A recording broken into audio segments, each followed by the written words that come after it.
കേരള രാഷ്ട്രീയത്തിൽ എല്ലാ വ്യക്തികളുടെയും ഉള്ളിൻ്റെ ഉള്ളിൽ ഫീലിംഗായി നിൽക്കുന്ന ഒരു മനുഷ്യനുണ്ട്.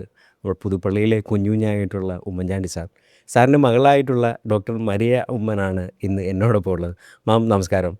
കേരള ജനത ആദ്യമായി ചോദിക്കുന്ന ഒരു ചോദ്യം, എന്നോട് പല ആൾക്കാരും ഇന്ന ആൾ വരുന്നുണ്ടെന്ന് ചോദിച്ചപ്പോൾ ചോദ്യം, എന്തിനാണ് ഇലക്ഷന് എവിടെയാണ് ആൾ നിൽക്കാൻ വേണ്ടി ആഗ്രഹിക്കുന്ന ഒരു ചോദ്യം എന്നോട് ചോദിച്ചിട്ടുണ്ടായിരുന്നു. എവിടെയാണ് ഈ പ്രാവശ്യം ഇലക്ഷന് നിൽക്കാൻ ആഗ്രഹിക്കുന്നത്? ഇത് ന്യൂസുകളല്ലേ നിങ്ങൾ കേട്ടിട്ടുള്ളത്.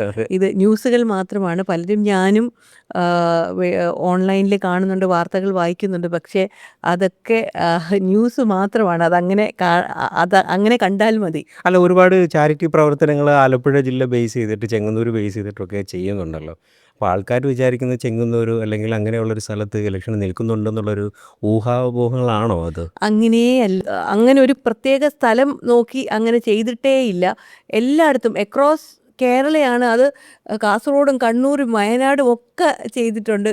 എല്ലാ ജില്ലയിലും ചെയ്യാറുണ്ട്. പല പല പദ്ധതികൾ എല്ലാ ജില്ലകളിലും ചെയ്യണം എന്ന് ആഗ്രഹമുണ്ട്. അതനുസരിച്ചാണ് ചെയ്യുന്നത്. അല്ലാതെ ഒരു ജില്ലയ്ക്കും പ്രത്യേകത കൊടുക്കുകയോ അല്ലെങ്കിൽ ഏതെങ്കിലും ഒരു മണ്ഡലത്തിൽ ചെയ്യുകയോ അങ്ങനെ ഒന്നും ചെയ്തിട്ടില്ല. പക്ഷേ അച്ഛൻ്റെ പാത തന്നെ പിന്തുടർന്ന് രാഷ്ട്രീയത്തിലേക്ക് വരണമെന്ന് മാം ഉദ്ദേശിച്ചിട്ടില്ലേ? ഞാൻ ഒരു IT പ്രൊഫഷണലാണ്. ഞാൻ 10-20 വർഷമായിട്ട് വർക്ക് ചെയ്തുകൊണ്ടിരിക്കുകയാണ്. അപ്പം ഇത്രയും കാലം ഞാനൊരു പ്രൊഫഷണലായിട്ട് വർക്ക് ചെയ്തുകൊണ്ടിരിക്കുകയാണ്. അതോടൊപ്പം തന്നെ കുറേ കാലങ്ങളായിട്ട് സോഷ്യൽ സർവീസ് ചെയ്യുന്നുണ്ട്. എന്നെക്കൊണ്ടാകാവുന്ന വിധം ചെയ്യുന്നുണ്ട്. സഹായം ചോദിച്ചു വരുന്ന ആരെങ്കിലും ഉണ്ടെങ്കിൽ നമുക്ക് ചെയ്യാൻ പറ്റുന്ന രീതിയിൽ സഹായം ചെയ്ത് കൊടുക്കാൻ ശ്രമിക്കാറുണ്ട്. ഇതൊക്കെ തുടർന്ന് പോകാനാണ് ആഗ്രഹിക്കുന്നത്. അങ്ങനൊരു ചിന്ത, രാഷ്ട്രീയ പ്രവർത്തനം എന്നുള്ളൊരു ചിന്ത ഇതുവരെ അങ്ങനെ ഉണ്ടായിട്ടില്ല. ഇത് ഉമ്മൻചാണ്ടി സാറിൻ്റെ ലൈഫ്, ജനങ്ങളുടെ ഇടയിൽ ജീവിച്ചിരുന്ന ഒരു വ്യക്തിയായിരുന്നു ഉമ്മൻചാണ്ടി സാർ. ആ സാറിൻ്റെ ആ ജീവിതം തന്നെ കണ്ടിട്ട് മകളെന്ന നിലയിൽ കണ്ടു പഠിച്ചൊരു പാഠമായിരുന്നോ ജനങ്ങൾക്ക് വേണ്ടിയിട്ടുള്ള കാര്യങ്ങൾ ചെയ്യണമെന്നുള്ളത്? അത് വലിയൊരു പാഠമായിരുന്നു. അപ്പ പറഞ്ഞു തന്നിട്ടുണ്ട്. പിന്നെ കണ്ടിട്ടുണ്ട്. നമ്മളപ്പ പറഞ്ഞു തന്നിട്ടുണ്ട്. ആരെങ്കിലും സഹായം ചോദിച്ച് വരികയാണെങ്കിൽ നമ്മളെക്കൊണ്ട് ചെയ്യാവുന്നത് ചെയ്തു കൊടുക്കണം എന്നുള്ളത് പറഞ്ഞു തന്നിട്ടുണ്ട്. പിന്നെ ഞങ്ങൾ ജനിച്ച് വീണ സമയം തൊട്ട് ഞങ്ങളെപ്പോഴും വീട്ടിൽ നിറയെ ആളുകളെയും ആവശ്യക്കാരെയും ഒരുപാട് ദുഃഖം അനുഭവിക്കുന്നവരെയൊക്കെ നേരിട്ട് കാണാൻ ഒരു അവസരമുണ്ടായിട്ടുണ്ട്. അപ്പം അത് ഒരു ദൈവനിശ്ചയമാകാം. പിന്നെ അതോടൊപ്പം അതിനെ അപ്പ വളരെ കരുണയോടെ ഡീൽ ചെയ്യുന്നത്, അത് അപ്പ മാത്രമല്ല, എൻ്റെ മാതാവ് രണ്ടുപേരും അങ്ങനെ അവർക്ക് വളരെ അവർക്കൊരാശ്വാസം കൊടുക്കുന്ന രീതിയിൽ പ്രവർത്തിക്കുന്നത് കണ്ടു വളർന്നത്. അപ്പോൾ അത് നാച്ചുറലി നമുക്ക് പിള്ളേർക്ക് അങ്ങനെ അത് ചെയ്യാനായിട്ടുള്ളൊരു ആഗ്രഹം വരുമല്ലോ. പിന്നെ ഇങ്ങനത്തെ ചെറിയ ചെറിയ കാര്യങ്ങളാണെങ്കിലും അതിൻ്റെ ഇമ്പാക്റ്റ് ഭയങ്കര കൂടുതലാണ് ആ പറഞ്ഞു തരുന്ന കാര്യങ്ങളുടെ. അതുകൊണ്ട് ഒക്കെ ആ ഒരു പാത പിന്തുടരണം എന്നുള്ളതൊരു നമ്മുടെ ഒരു ആഗ്രഹം എന്നല്ല, അത് നമ്മുടെ ജീവിതത്തിൻ്റെ ഒരു ഭാഗമായി തന്നെ തുടരുന്നൊരു കാര്യം. അതൊരിക്കലും വേറൊരു ഡിഫറൻഷിയേറ്റ് ചെയ്ത് വെക്കേണ്ട ഒരു കാര്യമായിട്ടില്ല. പക്ഷെ ഉമ്മൻചാണ്ടി സാറ് പുതുപ്പള്ളിയിൽ ചെയ്യുന്ന വികസനങ്ങളും അല്ലെങ്കിൽ ജനങ്ങളോട് പെരുമാറുന്ന രീതിയും കണ്ടിട്ട് ഡോക്ടർ മരിയ ഉമ്മനെ അവിടുത്തെ ഒരു ജനപ്രതിയായി കാണാൻ ആഗ്രഹിക്കുന്നില്ലേ? അങ്ങനെ ഒരു ക്വസ്റ്റ്യനേ ഇല്ല. അവിടെ അപ്പയുടെ കാലശേഷം അപ്പ 53 വർഷം അപ്പ അവിടെ MLA ആയിരുന്നു. പുതുപ്പള്ളിയിലെ ഓരോ വീട്ടിലെ അംഗമായിരുന്നു അപ്പ. ഓരോ കുടുംബത്തിലെ പിതാവോ സഹോദരനോ മകനോ ഒക്കെ ആയിരുന്നു അപ്പ. അപ്പയുടെ മരണശേഷം ചാണ്ടിയെ പുതുപ്പള്ളിക്കാർ അതേപോലെയാണ് ഏറ്റവും നല്ല, നിങ്ങളെല്ലാം കണ്ടതാണ്, ഏറ്റവും നല്ല ഭൂരിപക്ഷത്തിലാണ് ചാണ്ടിയെ വിജയിപ്പിച്ചത്.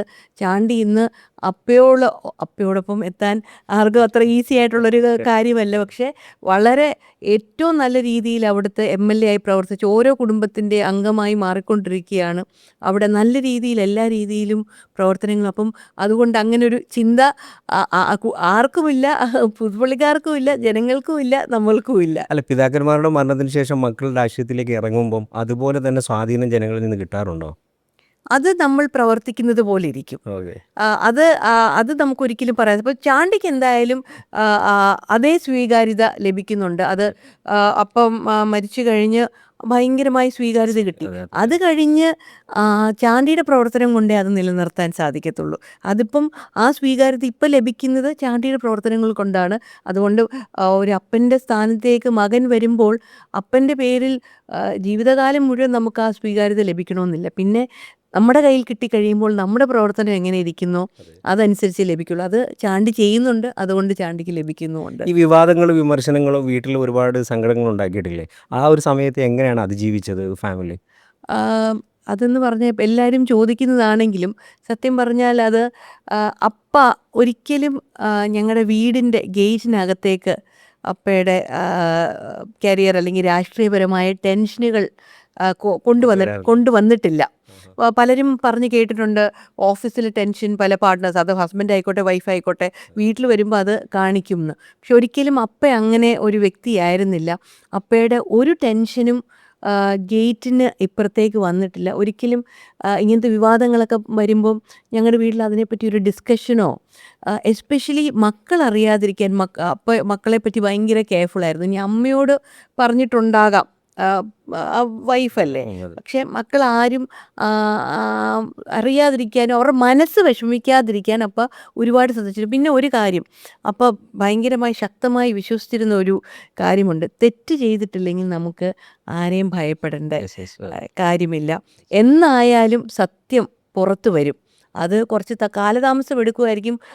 അതിൻ്റെ ഒരു ട്രോമയിൽ കൂടെ നമ്മൾ കടന്നു പോകേണ്ടി വരുമായിരിക്കും. പക്ഷെ അൾട്ടിമേറ്റ്ലി ആ സത്യം എന്നായാലും തെളിഞ്ഞു വരും. ഇന്നത് തെളിഞ്ഞു വന്നല്ലോ. ഒരു അപ്പൻ്റെ ഭാഗത്ത് നിന്ന് മകൾ പഠിച്ച പാഠങ്ങൾ എന്തൊക്കെയായിരുന്നു?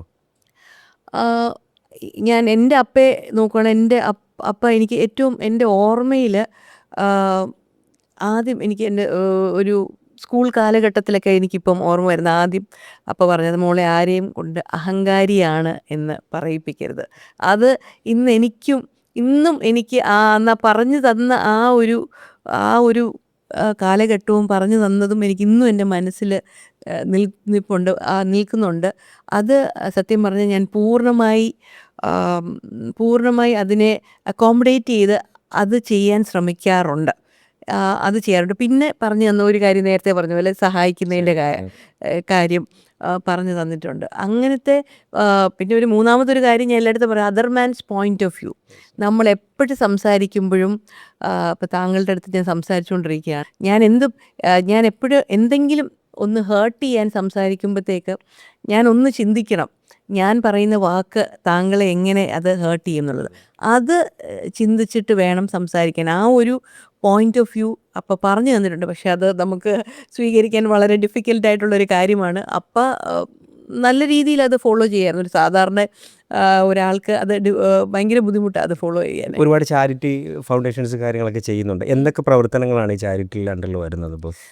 സത്യം പറഞ്ഞാൽ ഞാൻ എൻ്റെ ട്രസ്റ്റിൻ്റെ പേര് മന്ന ചാരിറ്റബിൾ ട്രസ്റ്റ് എന്നാണ്. 2012 ആരംഭിച്ചതാണ്. അത് അപ്പയുടെ ഈ മരണം വരെയും നമ്മുടെ മുമ്പിൽ വരുന്ന വളരെ അധികം ആരും അറിയാം, അപ്പയുടെ സമ്മതത്തോടു കൂടി തുടങ്ങിയത്. അപ്പം അപ്പയ്ക്ക് ഒരു കണ്ടീഷനേ ഉണ്ടായിരുന്നുള്ളൂ, അധികം വലിയ പബ്ലിസിറ്റി ഒന്നും കൊടുക്കരുത്, രാഷ്ട്രീയ മത ഭേദമന്യേ എല്ലാവരെയും സഹായിക്കണം. ആര് വന്നാലും ഒന്നും നോക്കരുത്, സഹായിക്കാൻ അർഹതപ്പെട്ടവരെ നമ്മൾ സഹായിച്ചിരിക്കണം. അപ്പം അത് വലിയ പബ്ലിസിറ്റി നമുക്ക് സാധാരണ ചെയ്യുന്നത് പോലെ പോയിക്കൊണ്ടിരുന്ന കാര്യങ്ങളാണ്. 2023 മരണത്തിന് ശേഷം 2024 പിന്നെ അത് ഒരുപാട് ആളുകൾ അപ്പയുടെ മരണശേഷം അപ്പയുടെ ഒരു ഭയങ്കരമായ ഒരു വാക്യൂം ഉണ്ടായല്ലോ. അപ്പോൾ ഒരുപാട് പേര് നമ്മളെയൊക്കെ കണ്ട് അപ്പ ചെയ്ത കാര്യങ്ങളൊക്കെ പറയുകയും ഇതൊക്കെ ചെയ്തു വരുമ്പോൾ നമുക്ക് എന്ത് ചെയ്യാൻ പറ്റും എന്നുള്ളൊരു തോന്നലിൽ പിന്നെ അപ്പോഴാണ് ഓർത്തത്, നമ്മുടെ കയ്യിൽ തന്നെ ഒരു 12 വർഷമായിട്ടുള്ളൊരു ഒരു ട്രസ്റ്റ് ഉണ്ടല്ലോ എന്ന് വെച്ചപ്പോൾ അന്ന് തൊട്ട് നമ്മളെ കൊണ്ട് ചെയ്യാവുന്ന ചെറിയ ചെറിയ പ്രോജക്ട്സുകൾ ചെയ്തു തുടങ്ങി. അങ്ങനെയാണത് കുറച്ച് പബ്ലിക് ഇവൻറ്റ്സ് ഒക്കെ ആയത്. അപ്പോൾ ആദ്യം നമ്മൾ കൺസിഡർ ചെയ്ത് അപ്പോൾ ഏറ്റവും കൂടുതൽ ശ്രദ്ധിച്ചിരുന്നത് ആരോഗ്യ മേഖലയായിരുന്നു, ആരോഗ്യ സംരക്ഷണ മേഖല. അത് അപ്പയ്ക്ക് ഭയങ്കര ഒരു ഇമ്പോർട്ടൻ്റ് ആയിട്ടുള്ളൊരു ഫീൽഡായിരുന്നു എപ്പോഴും. അപ്പോൾ CM ആയിരുന്നപ്പോൾ തന്നെ ഒരുപാട് ക്ഷേമ പദ്ധതികൾ ചെയ്തിരുന്നു. അപ്പോൾ അതുകൊണ്ട് ഞങ്ങൾ ഉമ്മൻചാണ്ടി സ്നേഹസ്പർശം എന്നൊരു മന്നയുടെ അടിയിലൊരു പദ്ധതിക്ക് പേരിട്ടിട്ട് അങ്ങനത്തെ പ്രവർത്തനങ്ങളൊക്കെ ഉമ്മൻചാണ്ടി സ്നേഹസ്പർശത്തിൻ്റെ അടിയിൽ ചെയ്തു തുടങ്ങി. അതിലങ്ങനെ തുടക്കത്തിൽ ചെയ്തു തുടങ്ങിയ ഒരു പ്രോജക്റ്റാണ് മെഡിക്കൽ ക്യാമ്പുകൾ. ഇപ്പം കേരളത്തിൽ 11 ജില്ലകൾ, നേരത്തെ പറഞ്ഞതുപോലെ 11 ജില്ലകളിൽ ഞങ്ങൾ മെഡിക്കൽ ക്യാമ്പ് ചെയ്ത് കഴിഞ്ഞു. ഇനി 3 ജില്ല പെൻഡിങ് ഉണ്ട്. ബാക്കി ഇങ്ങനെ ജില്ലകൾ അങ്ങനെ ക്യാമ്പ് ചെയ്യുന്നു. പിന്നെ അതോടൊപ്പം തന്നെ നമ്മൾ ചെയ്യുന്നത് ഈ ജീവിത സാഹചര്യം മെച്ചപ്പെടുത്താൻ പറ്റുന്ന ചെറിയ ചെറിയ തയ്യൽ മെഷീൻ വിതരണം, അല്ലെങ്കിൽ വീൽ ചെയർ വിതരണം.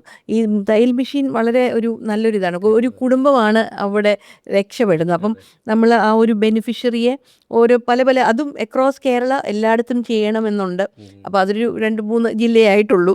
അപ്പം നമ്മൾ ആ ബെനിഫിഷ്യറി ഐഡൻറ്റിഫൈ ചെയ്ത് അവർക്ക് തയ്ക്കാൻ അറിയുന്ന ഒരു മെമ്പറുള്ള വീട്ടിൽ അങ്ങനെ തയ്യൽ മെഷീൻ കൊടുക്കുന്നു. അപ്പോൾ അവർക്കൊരു ജീവിതമാർഗ്ഗമാവുക എന്നുള്ള ലക്ഷ്യത്തോടെയാണ്. പിന്നെ വീൽ ചെയർ വിതരണം, എയർ ബെഡ്, അങ്ങനത്തെ ഓരോ കാര്യങ്ങൾ. പിന്നെ നമ്മുടെ അടുത്ത് ഒരുപാട് ഈ ഒരുപാട് റിക്വസ്റ്റുകൾ വരാറുണ്ട്. അത് കൂടുതലും നമുക്ക് സാമ്പത്തികമായി എടുക്കേണ്ട കാര്യങ്ങൾ. അതങ്ങനെ ഒരുപാട് നമുക്ക് ചെയ്യാൻ പറ്റാറില്ല. മെഡിക്കൽ ഹെൽപ്പാകാം, എഡ്യൂക്കേഷണൽ ഹെൽപ്പാകാം, പിന്നെ അല്ലെങ്കിൽ ഒരുപാട് പേര് വീട് വെച്ച് കൊടുക്കണമെന്ന് പറഞ്ഞ് വരാറുണ്ട്. അതിൽ ആസ് എൻ ഇൻഡിവിജ്വൽ നമുക്കങ്ങനെ ഒരുപാട് ചെയ്യാൻ പറ്റുന്നതല്ല. അപ്പം ചെയ്യാൻ പറ്റുന്ന സാധിക്കുന്ന അത്രയും ചെയ്തു കൊടുക്കുക. ഇതൊക്കെയാണ് മേജർ പ്രോജക്ട്സ് ആയിട്ടുള്ളത്. ബാക്കി നമുക്ക് ചെയ്യാൻ പറ്റുന്നത് പോലെ ചെയ്യാറുണ്ട്. ഈ കോൺഗ്രസ് നേതൃത്വം സ്ഥാനാർത്ഥിയായിട്ട് നിൽക്കണമെന്ന് എപ്പോഴെങ്കിലും മാമിനോട് സമീപിച്ചിട്ടുണ്ടോ? ഇങ്ങനെ ഞാൻ നേരത്തെ പറഞ്ഞല്ലോ, ഇതൊക്കെ വാർത്തകളിൽ മാത്രമാണ്. അല്ലാതെ ഇതിനെപ്പറ്റി ആരും എൻ്റെ അടുത്ത് പറയുകയോ അങ്ങനെ യാതൊരു വിധമായ ഡിസ്കഷൻ ഉണ്ടാവുകയോ ചെയ്തിട്ടില്ല. വ്യക്തിപരമായിട്ടുള്ള രാഷ്ട്രീയത്തിൽ പിന്നെ ആങ്ങള പെങ്ങളെന്നുള്ള സംസാരങ്ങൾ കാര്യങ്ങൾ വീട്ടിൽ സംസാരിക്കാറുണ്ടോ ചാണ്ടിയുമായി? ഞങ്ങൾ ബ്രദർ അപ്പ ഉള്ളപ്പോഴും ഞങ്ങൾ ആസ് എ ഫാമിലി നമ്മൾ സംസാരിക്കും എന്നല്ലാതെ രാഷ്ട്രീയം അവിടെ ഒരു സംസാര വിഷയമല്ല. അപ്പോൾ ഞങ്ങളെല്ലാവരും കൂടുമ്പം സംസാരിക്കാറുണ്ട്. പക്ഷെ ഇപ്പം ചാണ്ടി നല്ല തിരക്കായതുകൊണ്ട് വീട്ടിലോട്ട് ഞങ്ങൾ തിരുവനന്തപുരത്താണ് താമസിക്കുന്നത്, ചാണ്ടി ഇവിടെ പുതുപ്പള്ളിയിൽ. അപ്പോൾ ഇടയ്ക്കാണ് തിരുവനന്തപുരത്ത് വരുന്നത്. അപ്പം നമ്മൾ അല്ലാത്ത കാര്യങ്ങളാണ്, രാഷ്ട്രീയ സംസാരം അങ്ങനെയില്ല. അത് അപ്പം ഉള്ളപ്പോഴും നമുക്കങ്ങനെ രാഷ്ട്രീയം സംസാരിക്കുന്ന ഒരു ശീലമില്ല. ഈ അടുത്ത് വൈറലായിക്കൊണ്ടിരുന്നത് കല്യാണം എന്നാണ് എന്നൊരു ചോദ്യം വന്നിരുന്നത്. എന്നോട് ആരെങ്കിലും ചോദിച്ചാൽ ഞാൻ പറയാം അത് ചാണ്ടിയോട് തന്നെ ചോദിക്കണം. അങ്ങനെ വീട്ടിൽ നിന്ന് പെങ്ങളെന്നുള്ള നിലയിൽ ഞങ്ങളത് ഒരുപാട് പറയാറുണ്ട്. പക്ഷെ പിന്നെ ഈ പറഞ്ഞതുപോലെ ഡിസിഷൻ മേക്കർ ചാണ്ടി ആണല്ലോ. അപ്പോൾ പിന്നെ ചാണ്ടിയോട് തന്നെ ചോദിക്കാൻ പറയാറുണ്ട്. അപ്പൻ്റെ പാതയിലൂടെ മക്കളിൽ നിന്ന് കേരള ജനത എന്തൊക്കെയാണ് ഇനി പ്രതീക്ഷിക്കുന്നത്? ചാണ്ടി രാഷ്ട്രീയത്തിലൊരു MLA ആയിട്ടുണ്ട്. അപ്പയെപ്പോലെ തന്നെ, അല്ലെങ്കിൽ അതുപോലെ ആ ഒരു പാത പിന്തുടർന്ന് ഒരിക്കലും അപ്പയുമായിട്ട് ഒരാൾക്ക് എത്താൻ പറ്റുമെന്ന് സാധ്യമല്ല. പക്ഷെ എന്നാൽ ആ പാത പിന്തുടർന്ന് അതോടൊപ്പം എത്താൻ ശ്രമിക്കുന്നുണ്ട്. ഒരു സ്റ്റാർട്ടർ ഒരു ഫസ്റ്റ് ടൈം MLA എന്ന രീതിയിൽ ഫസ്റ്റ് ടൈം ആയിരുന്നപ്പോൾ ചെയ്തതിനേക്കാൾ കൂടുതൽ ചെയ്തിട്ടുണ്ടെന്നാണ് ഞാൻ മനസ്സിലാക്കുന്നത്. അപ്പോൾ അതേ പാതയിൽ തന്നെയാണ് അപ്പം അങ്ങനെ പിന്തുടർന്ന് പോയിക്കൊണ്ടിരിക്കുന്നത്. ഒരുപാട് പേരെ സഹായിക്കുന്നുണ്ട്. ഒരുപാട് നല്ല വിഷനുള്ള കൂട്ടത്തിലാണ് ചാണ്ടി. അപ്പോൾ പുതുപ്പള്ളി തന്നെ ഒരു സ്പോർട്സ് ഹബ്ബാക്കണം എന്നാണ് ചാണ്ടിയുടെ ആഗ്രഹം. അപ്പം അങ്ങനെ ജനങ്ങൾക്ക് വേണ്ടി പ്രവർത്തിക്കാൻ ചാണ്ടി അങ്ങനെ തന്നെ നിൽക്കുന്നുണ്ട്. അത് അങ്ങനെ തന്നെ മുമ്പോട്ട് പോകും എന്നാണ് ഞാൻ വിശ്വസിക്കുന്നത്. പിന്നെ എന്നെക്കൊണ്ടാണെങ്കിൽ ചെയ്യാൻ പറ്റുന്നത് പറഞ്ഞല്ലോ, സാമൂഹിക സേവനം, എന്നെക്കൊണ്ട് ചെയ്യാൻ പറ്റുന്ന ഈ പറഞ്ഞ പദ്ധതികളൊക്കെ തന്നെ ഇത് ഇപ്പം പുതിയതായിട്ട് പിന്നെ കുറച്ച് ഡ്രഗ്സിന് അഗെൻസ്റ്റായിട്ട് എന്തെങ്കിലുമൊക്കെ ചെയ്യണം, സ്പോർട്സ് ഡെവലപ്മെൻറ്റ് പോലെ എന്തെങ്കിലും ചെയ്യണമെന്നുണ്ട്. പക്ഷേ അതൊക്കെ പ്ലാനിലേ ഉള്ളൂ. ഈ പറഞ്ഞ പദ്ധതികളൊക്കെ തന്നെ ഒരുപാട് പേരിലേക്ക് എത്തിക്കുക, ഇതൊക്കെ എല്ലാവർക്കും ആവശ്യമായിട്ടുള്ള കാര്യങ്ങളാണ്. അത് നമ്മളെ കൊണ്ട് മാക്സിമം ചെയ്യാൻ പറ്റുന്നവർക്കൊക്കെ ചെയ്തു കൊടുക്കുക. അക്രോസ് കേരള എല്ലാവർക്കും ചെയ്തു കൊടുക്കാൻ പറ്റുന്ന അത്രയും അത് ചെയ്യുക. അതോടൊപ്പം പിന്നെ മുമ്പോട്ട് പോകുന്ന അനുസരിച്ച് ആ കാലത്തിനനുസരിച്ച് എന്താണ് നമുക്കിപ്പം ഈ ഡ്രഗ്സിൻ്റെ ഇതിപ്പം ഒരു 5 വർഷം മുമ്പ് നോക്കിയാൽ ചിലപ്പം ഇത് ഇത്രയും ഒരു ആവശ്യകതയായിരുന്നായിരിക്കില്ല. പക്ഷേ ഇന്നത്തെ കാലഘട്ടത്തിന് അത് വളരെ ആവശ്യമാണ്. അപ്പം അതുകൊണ്ടാണ് അതിനെപ്പറ്റി ചിന്തിച്ചത്. അപ്പം ഗോയിങ് ഫോർവേഡ് നമുക്ക് പുതിയ പുതിയ പദ്ധതികൾ മനസ്സിലേക്ക് വരാം. അപ്പം അതനുസരിച്ച് ഉള്ള കാര്യങ്ങൾ ചെയ്യണമെന്നാണ്. എന്തായാലും നമുക്ക് പറഞ്ഞു തന്നതുപോലെ സഹായിക്കാൻ നമുക്ക് പറ്റുന്നതാണെങ്കിൽ സഹായിക്കുക എന്നുള്ള ഒരു കേരള രാഷ്ട്രീയത്തിലെ നേതാക്കന്മാരെ കുറിച്ച് എന്നും എന്നോട് ചോദിച്ചു കഴിഞ്ഞാൽ എൻ്റെ അപ്പ തന്നെയാണ് എൻ്റെ റോൾ മോഡൽ. രാഷ്ട്രീയക്കാർ ഏത് പുതിയ ജനറേഷൻ, അടുത്ത് വരുന്ന ജനറേഷനെ ഒരുപാട് പേരെ ആ ഒരു ശൈലിയിൽ വളരണം എന്ന് ആഗ്രഹിക്കുന്നൊരു വ്യക്തിയാണ്. അപ്പയുടെ മുഖമുദ്ര വികസനവും കരുതലുമാണ്. ആ ഒരു തോട്ട് പ്രോസസ്സ് ഉള്ള ഒരു തലമുറയെ വാർത്തെടുക്കണം എന്നാണ്. കോൺഗ്രസ്സിൽ ഒരുപാട് നേതാക്കന്മാർ അങ്ങനെയുണ്ട്. അങ്ങനെ വളരെ ജനകീയമായ മനുഷ്യരോട് നല്ല രീതിയിൽ മിണ്ടി മുമ്പോട്ട് പോകുന്ന ഒരുപാട് നേതാക്കന്മാരുണ്ട്. അങ്ങനത്തെ ഉള്ളൊരു ഒരുപാട് യുവ നേതാക്കന്മാർ അടുത്ത ജനറേഷനിലും വരണമെന്നുള്ളതാണ് ആഗ്രഹം. ഇവിടെ ഒരുപാട് നമ്മുടെ പാർട്ടിയിലുള്ള നേതാക്കൾ അങ്ങനെ ഉണ്ട്.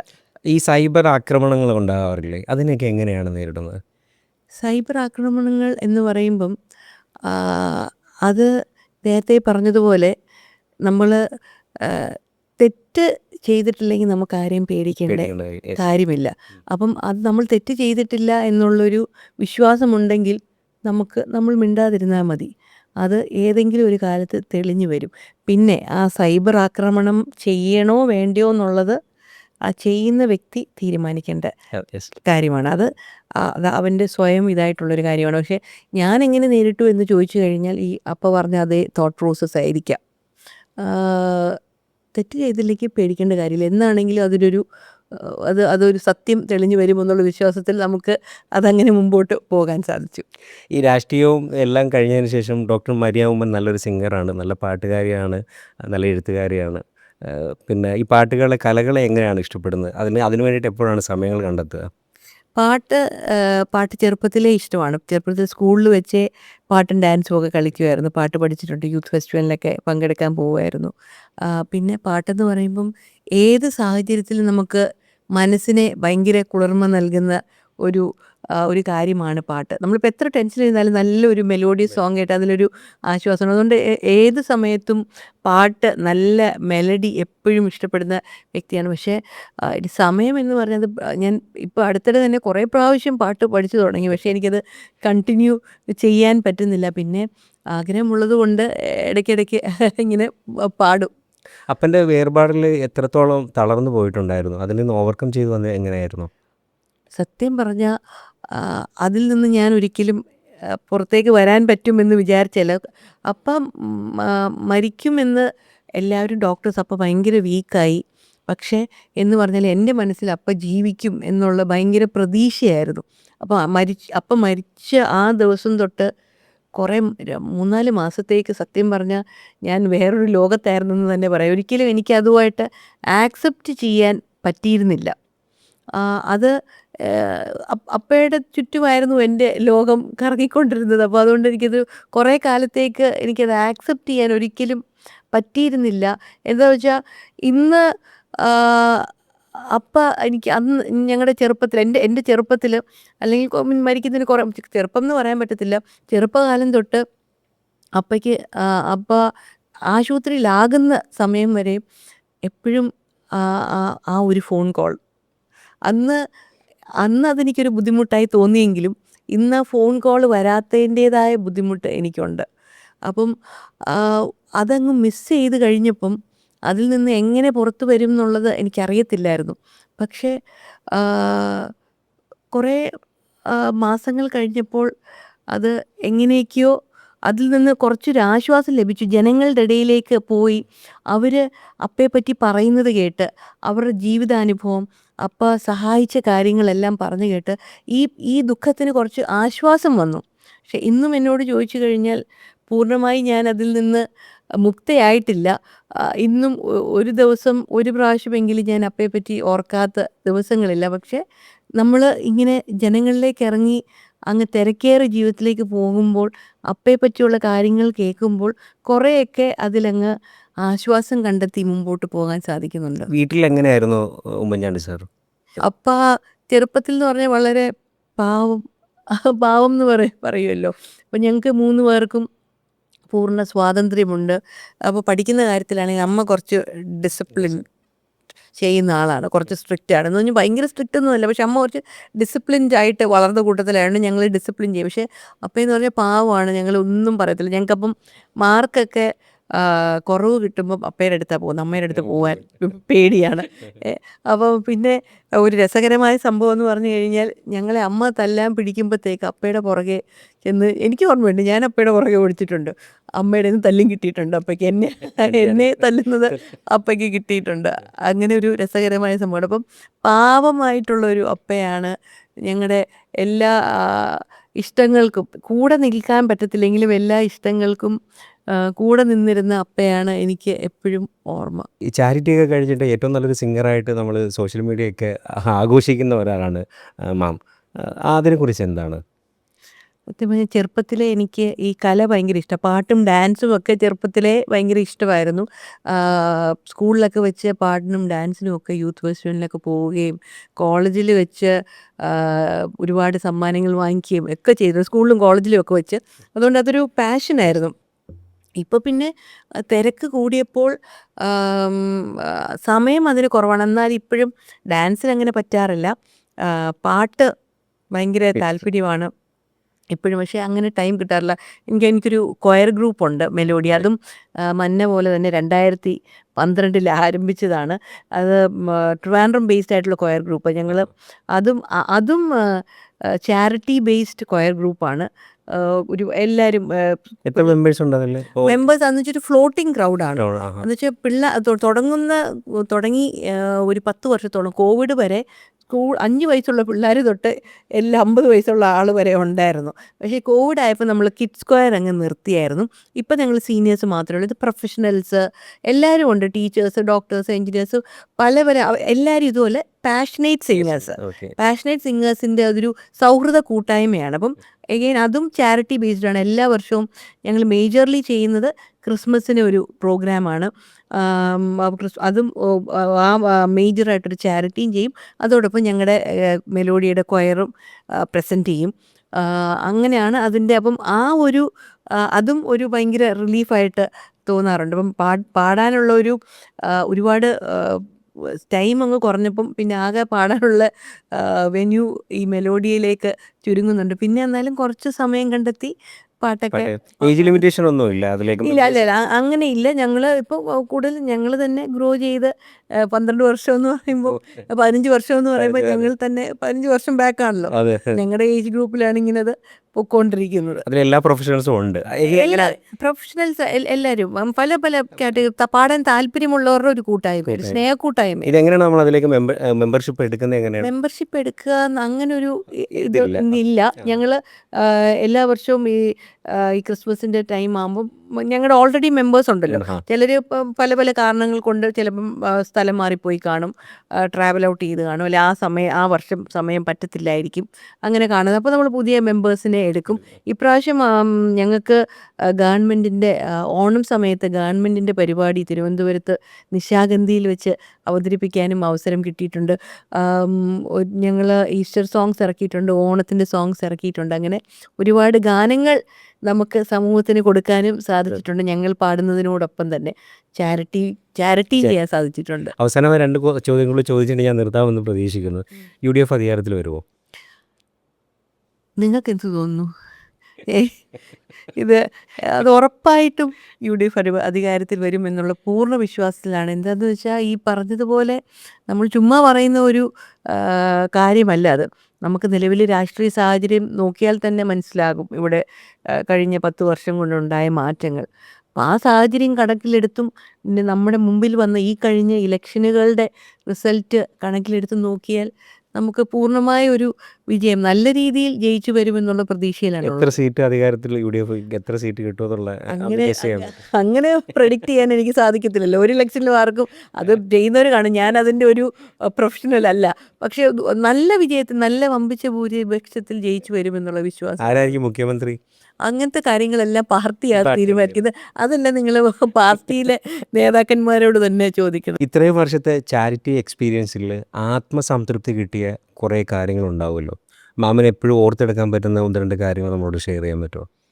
സത്യം പറഞ്ഞാൽ നമുക്ക് എന്ത് ചെയ്യുമ്പോഴൊരു സംതൃപ്തി, നമ്മളോടൊപ്പം ആ ഒരു സന്തോഷമാണ് നമ്മളെ മുമ്പോട്ട് നയിക്കുന്നത്. നമ്മൾ എന്ത് ചെയ്താലും അവർ വന്നിട്ട് ചേച്ചി, മാഡം എന്ത് പറഞ്ഞാലും ഞങ്ങൾക്കത് വലിയ ഉപകാരമായി,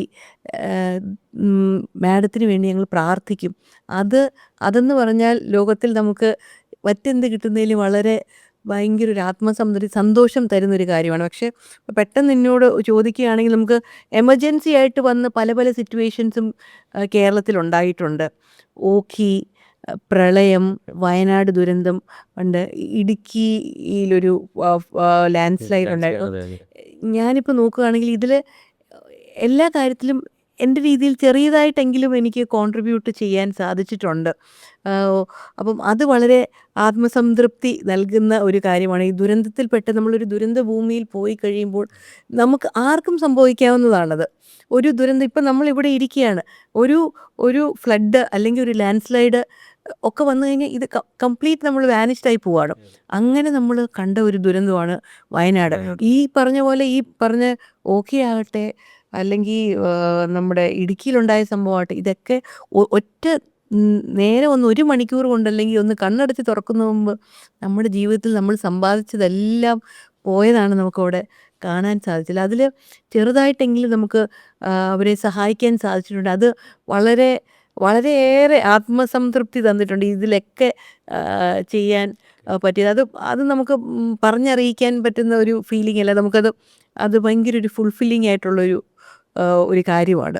ഗിന്നസ് റെക്കോർഡ് കിട്ടിയ ഒരു പ്രോഗ്രാം ഉണ്ടായിരുന്നല്ലോ, അതിലും മാമിന് ഒരിക്കലും മറക്കാൻ പറ്റാത്തൊരു അനുഭവം ഉണ്ടായിരുന്നല്ലോ, അതൊന്ന് പ്രേക്ഷകരോട് ഷെയർ ചെയ്യാൻ പറ്റുമോ?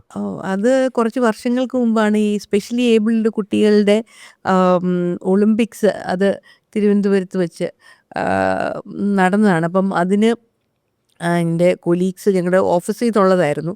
അത് ഒരു 165 ആളുകൾ മുകളിൽ പോയി നമുക്ക് വോളണ്ടിയർ ചെയ്ത ഒരു ഇവൻ്റായിരുന്നു. പക്ഷെ ആ ഒരു ഇവൻറ്റിന് ഈ കുട്ടികൾക്ക് ഈ സാന്റ ക്യാപ്പ് അവർ ഫോം ചെയ്തു.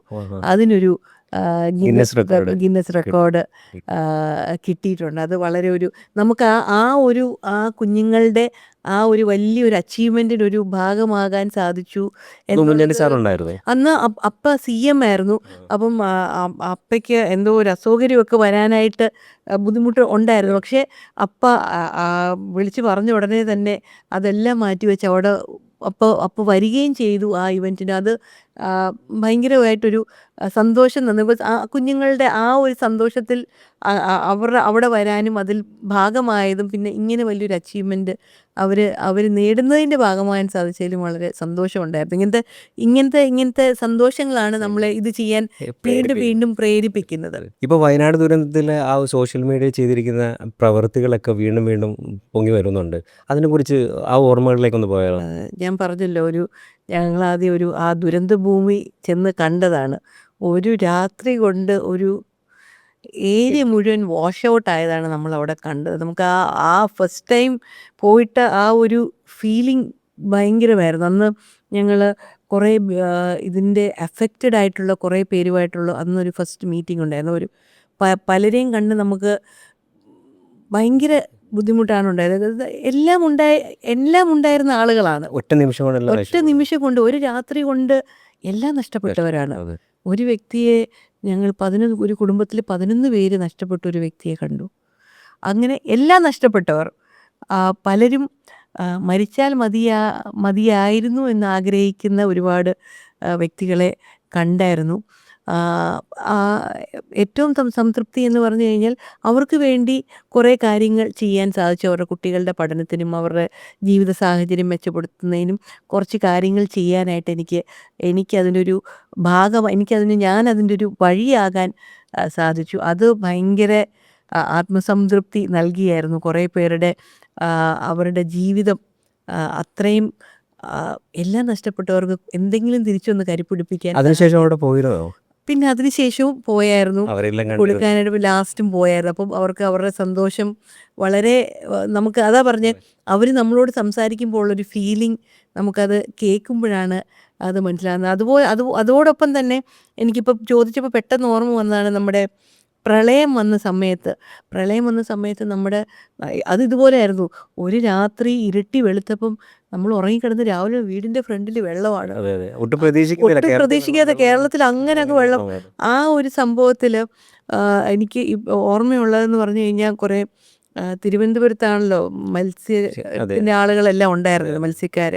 അപ്പം കുറേ 10-20 വള്ളങ്ങൾ ഈ ചെങ്ങന്നൂർ ഏരിയ ആ വെള്ളം പൊങ്ങിയ ഏരിയയിലേക്ക് എത്താനായിട്ട് അതിനും ഇതുപോലെ എനിക്കൊരു അതിനൊരു ഭാഗമാകാൻ സാധിച്ചു. അതവിടെ എത്താൻ ഒരുപാട് സഹായിക്കാൻ ബോട്ടുകൾ അവിടെ എത്താൻ സഹായിക്കാൻ കാരണം റൂൾസ് ആൻഡ് റെഗുലേഷൻസ് ഒക്കെ കുറേ ഒരുപാട്. ഉണ്ടായിരുന്നു. ഒന്നാമത് ഇത് കൊണ്ടുവരാനുള്ള കൊണ്ടുവരണം, അതെ. ബുദ്ധിമുട്ടുണ്ടല്ലോ. അതെ, അതെ. അതിന് ലോറി വേണം. ലോറി വേണം, അത് പൊക്കി അതിൽ വെക്കണം, അത്രയും അത്ര ആൾക്കാരെ ആൾ വേണം. കൊണ്ടുവേണം. അതിന് പിന്നെ ആ റൂട്ടിന് അപ്രൂവലൊക്കെ. ഒക്കെ അത് വേണം. സത്യം പറഞ്ഞാൽ അവരെ ശരിക്കും നമ്മളല്ല, ആ ഫിഷർമെനാണ് ശരിക്കും ഹീറോസ്. ആ പോയതിൽ പലരുടെയും ബോട്ടുകളെല്ലാം നശിച്ചുപോയി, തകർന്നുപോയി. അത് വേറൊരു ഇതല്ല. അതിൻ്റെ ഈ തകർന്നു പോയ ബോട്ടുകളിൽ കുറേ ബോട്ടുകൾ തിരിച്ച് നന്നാക്കി കൊടുക്കാനുള്ളൊരു പ്രോജക്റ്റിൻ്റെയും ഭാഗമായിട്ട് ഞാൻ വർക്ക് ചെയ്തിട്ടുണ്ട്. അപ്പം അത് ഭയങ്കര ഇതുപോലെ ഭയങ്കര സംതൃപ്തി നൽകിയതാണ്. ഇവരുടെ മനസ്സാണ് നമ്മൾ കാണേണ്ടത്. അവരുടെ ജീവിത ഉപാധിയാണ് ഈ ബോട്ടെന്ന് പറയുന്നത്. അപ്പം ഗവൺമെൻറ് പറഞ്ഞ ഉടനെ ഈ ബോട്ടും എടുത്ത് അതൊന്നും നോക്കാതെ ഒന്നും നോക്കാതെ അവരങ്ങ് ഇറങ്ങി. അതാണ് മലയാളികളെ എപ്പോഴും ആളുകൾ പുകഴ്ത്തുന്നത്. അവരൊന്നും നോക്കില്ല, അവരുടെ ജീവിതം ആ ബോട്ടിലാണ്. ആ ബോട്ടും കൊണ്ടാണ് ജനങ്ങളെ രക്ഷിക്കാൻ അവരിറങ്ങി. ഒരുപാട് ജീവിതം അവർ രക്ഷിച്ചു. പക്ഷേ അവരുടെ ജീവിതം അവിടെ വഴിമുട്ടിപ്പോയി.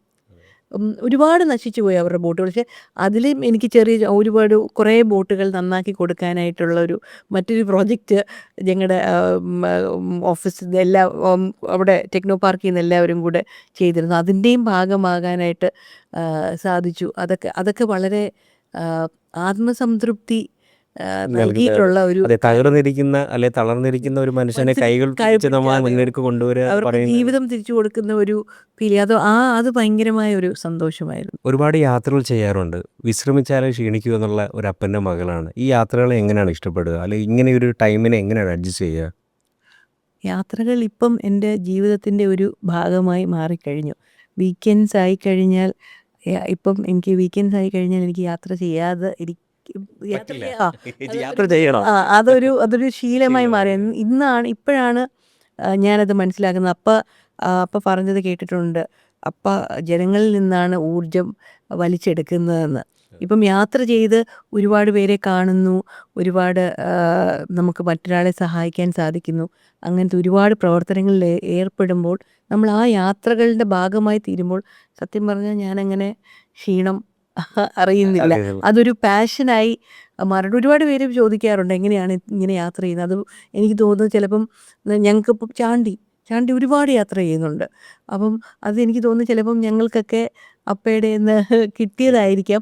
അത് ഒരിക്കലും നമുക്ക് ക്ഷീണിക്കുന്നില്ല. അത് നമ്മുടെ പാഷൻ ഡ്രൈവ്സ് എന്ന് പറഞ്ഞതുപോലെ, ഈ പാട്ട് പാഷൻ എന്ന് പറഞ്ഞാൽ അതിനോടുള്ളൊരു താല്പര്യം എന്ന് പറഞ്ഞ പോലെ, യാത്രയും നമ്മുടെ ജീവിതത്തിൻ്റെ ഒരു ഭാഗമായി മാറിക്കഴിഞ്ഞു. അപ്പം അതിൽ സന്തോഷം കണ്ടെത്തുകയാണ്. ഇന്നിപ്പം എന്നോട് ചോദിക്കുകയാണ് എന്താണ് പേഴ്സണൽ സന്തോഷത്തിന് ചെയ്യുന്നത് എന്ന് ചോദിച്ചാൽ, ഞാൻ പറയുന്ന 2 ഓപ്ഷനിൽ ഒരെണ്ണം യാത്രയായിരിക്കാം.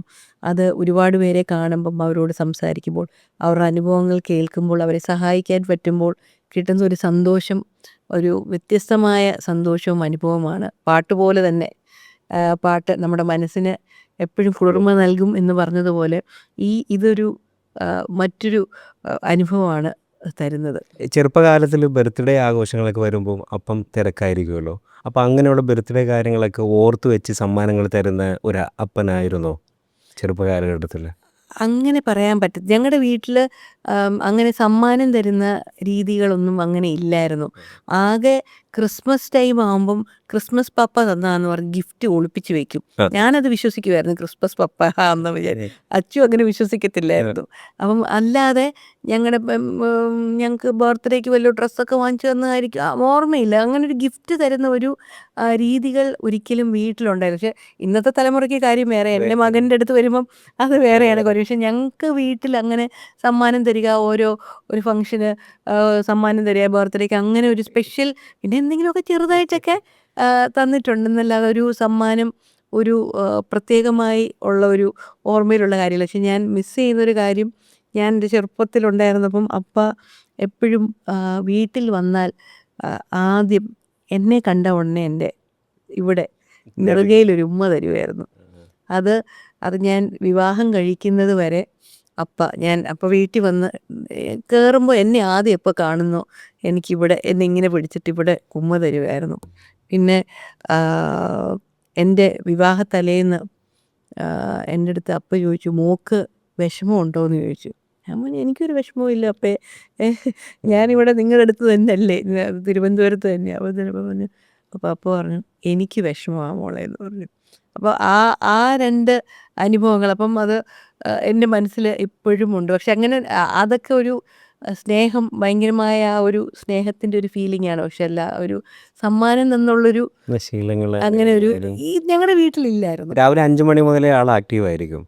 അപ്പോൾ എത്ര ലേറ്റായിട്ട് കിടന്നാലും, എനിക്ക് നല്ല ഓർമ്മ വെച്ച കാലം തൊട്ട് എത്ര ലേറ്റായിട്ട് കിടന്നാലും 6 മണിയാകുമ്പോൾ എണീക്കും. പക്ഷെ മുഖ്യമന്ത്രി ആയിരുന്നപ്പം 4 മണിക്കും ഒക്കെ എണീക്കുമായിരുന്നു.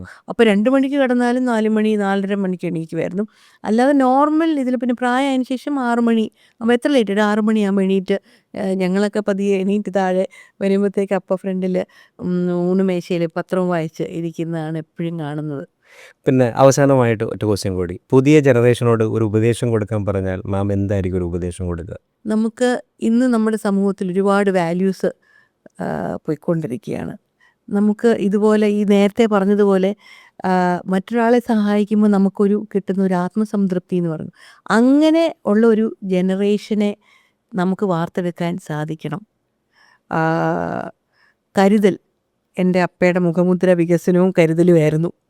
അപ്പം നമുക്ക് കരുണയുടെ ഒരു മുഖം, കാരുണ്യത്തിൻ്റെ ഒരു മുഖം, നമ്മുടെ മുമ്പിലൊരു ബുദ്ധിമുട്ടുന്നവൻ വന്നാൽ അല്ലെങ്കിൽ കഷ്ടപ്പെടുന്നവൻ വന്നാൽ അവനെ ഒന്ന് സഹായിക്കണം എന്നുള്ളൊരു തോന്നൽ നമുക്ക് ഇന്നിപ്പം ഞാനായിരിക്കുന്ന സ്ഥാനത്ത് അല്ലെങ്കിൽ മുന്നേ ആയിരിക്കുന്ന സ്ഥാനത്ത് നമുക്ക് ഈ കിട്ടിയതെല്ലാം ദൈവത്തിൻ്റെ ഒരു അനുഗ്രഹമാണ്, അഡീഷണൽ ബ്ലെസ്സിങ് ആണ് എന്ന് നാം കാണണം. അതൊരിക്കലും എൻ്റെ ഒരു പ്രിവിലേജ് അല്ല, എനിക്ക് ദൈവം തന്നിരിക്കുന്ന ഒരു അഡീഷണൽ ബ്ലെസ്സിങ് ആണത്. അതിൻ്റെ ഒരു ഭാഗം ഇത് നമുക്ക് ഈ നിമിഷത്തിൽ വേണമെങ്കിലും അത് നമുക്ക് നഷ്ടപ്പെടാവുന്നതാണ്. നമുക്ക് ഒന്നും ഗ്യാരണ്ടി ഇല്ല. അപ്പോൾ ആ ബ്ലെസ്സിങ്ങിൻ്റെ ഒരു ഭാഗം മറ്റൊരാൾക്കൂടെ കൊടുക്കാൻ പറ്റുന്ന, അതിൻ്റെ ഒന്ന് ഷെയർ ചെയ്യാൻ പറ്റുന്ന ഒരു സമൂഹത്തെ അല്ലെങ്കിൽ ഷെയർ ചെയ്യാൻ പറ്റുന്ന തിങ്കിങ് ഉള്ള കുറച്ച് ആളുകളെ കൊണ്ടുവരിക, അതായിരിക്കണം നെക്സ്റ്റ് ജനറേഷന് എനിക്ക് പറയാനായിട്ടുള്ള ഒരു കാര്യം. പുതിയ വരുന്ന തലമുറ, പുതിയ രാഷ്ട്രീയക്കാരോട് എന്താണ് പറയാനുള്ളത്? വികസനവും കരുതലും രണ്ടും ഉണ്ടായിരിക്കണം. രണ്ടും ഉണ്ടായിരിക്കണം. അത് രാഷ്ട്രീയക്കാർക്ക് ഒറ്റ ഇതേ ഉള്ളൂ, വികസനവും കരുതലും. അതായിരിക്കും ഏറ്റവും നല്ലൊരു രാഷ്ട്രീയക്കാരന് സമൂഹത്തിന് കൊടുക്കാവുന്നത്. രാഷ്ട്രീയക്കാരനാണ് ഏറ്റവും ബെസ്റ്റ് പ്രൊഫഷൻ എന്താണെന്ന് ചോദിച്ചു കഴിഞ്ഞാൽ സമൂഹത്തിന് നന്മ ചെയ്യാൻ പറ്റുന്നത് രാഷ്ട്രീയക്കാർക്കാണ്. അപ്പം അവർ ഈ മുഖമുദ്ര വെച്ച് മുമ്പോട്ട് പോകണം എന്നുള്ളതാണ് എൻ്റെ പേഴ്സണൽ അഭിപ്രായം. ഏറ്റവും ഊർജ്ജസ്വലനായിട്ടുള്ള ഒരു മുഖ്യമന്ത്രിയുടെ മകൾ, ആ ഫാമിലിയും അത് തന്നെ ഫോളോ ചെയ്യുകയാണ്. കേരള രാഷ്ട്രീയത്തിൽ കേരള ജനങ്ങളുടെ ഇടയിൽ എല്ലാവരും ഓർമ്മപ്പെടുത്തുന്ന മുഖങ്ങളായി മാറട്ടെ ഈ ഫാമിലി എന്ന് ആശംസകളോടെ ഞാനിത് വൈൻഡപ്പ് ചെയ്യുകയാണ്. ഇത്ര നേരം ഈ ഹോട്ട് സീറ്റിൽ വന്നത് വളരെ സന്തോഷമുണ്ടമ്മ. ഇനിയും ഒരുപാട് ചാരിറ്റികൾ ഉണ്ടാവട്ടെ, ഒരുപാട് നല്ല നല്ല പ്രവർത്തികൾ ഉണ്ടാവട്ടെ. എല്ലാവിധ ഭാവങ്ങളും ആശംസകളും നേരുകയാണ്. Thank you so much.